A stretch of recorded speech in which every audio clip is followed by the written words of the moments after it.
Just thought I'd take a minute and show the Rockville installed in the door panel. Looks like a pretty good fit. All the holes line up.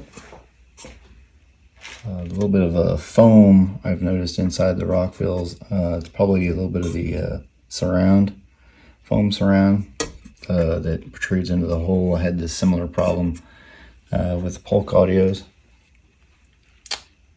Anyway, yeah, just thought I would show that. So I decided to go ahead and tear down the speaker door. The reason was I was seeing more rust than I wanted to see as I was wire brushing it. So I went ahead and disassembled it, sanded her down with Black & Decker Mighty Mouse thing.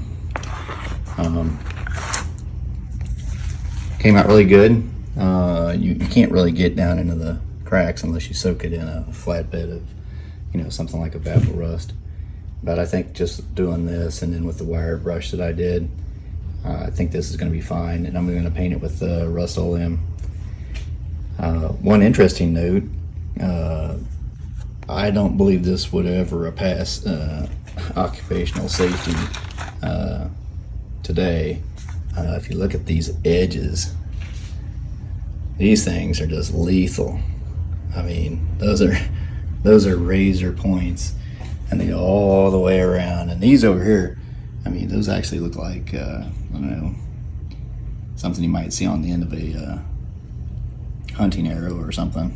I mean, they're just wicked vicious. So if you do decide to take the door apart and do this yourself, I would definitely watch out for those, because that could do some real damage to you. But I've got the other piece hanging outside, and I'm getting ready to tackle this. I'm going to shoot this with some super clean and stiff brush it and pray that this anodizing doesn't come off. I'm going to test it in a small area first just to make sure, but I think if the super clean will remove just the layer of nicotine buildup on this, that it's going to be a lot brighter and look a lot nicer. So before I tackle this, cleaning this, I thought I would show you some of the difference between this is where the rubber was covering the metal, and you can just tell just looking at this. I mean, it's just dirty, nasty. So if I can get it back to looking like that, that would be amazing. All right, so I've got it out here in the light of day, and now you can really see how dirty this actually is. This is the back side, and this is the front side. So outside, it doesn't even look blue. So I'm gonna shoot it and see what happens. All right, so I've sprayed it with a little bit of super clean. I'm just gonna lightly brush this.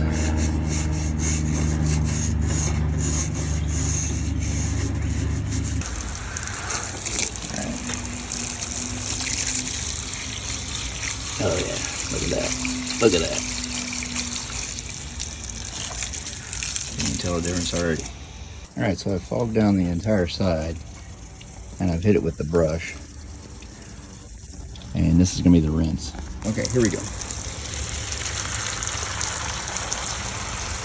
Look at that. Look at that. It's disgusting.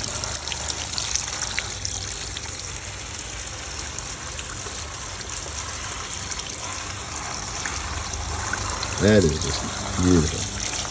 That's going to look really nice. Now I'll flip it around to the side that I haven't done. And you can see it's still got some on this side. So I'm just going to follow her down again. Again, this is Castrol Super Clean, what I use.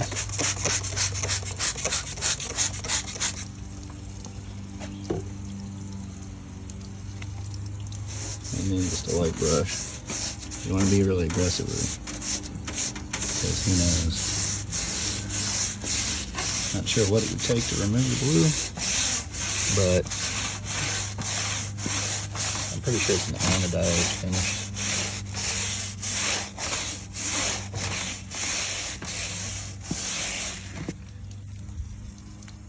Alright, let it sit for a second.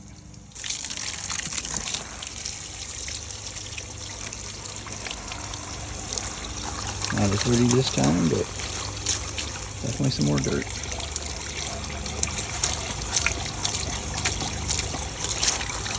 Beautiful.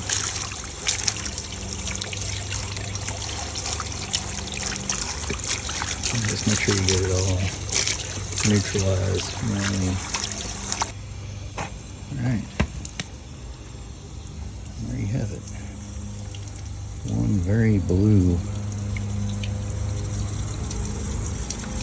decorative finish on a Rockola 449. Alright, so now I've got it back inside. I thought I would show you just the amazing transformation from cleaning this thing. I mean, this is just stunning. So, I definitely want to do this piece over here as well. It's a little bit trickier to get this one out, but as you can see, the brown down in here, there's just a bunch of dirt in behind there. And I think it'll just really brighten it all up. All of this, there's a filter, light filter that comes along the top of this, and it's blue, and it's backlit from that fluorescent tube, and so it casts a blue light down onto this as well. So I can't wait to see what this looks like lit up. But I'm a ways before I get to that. So just keep you posting. Bye.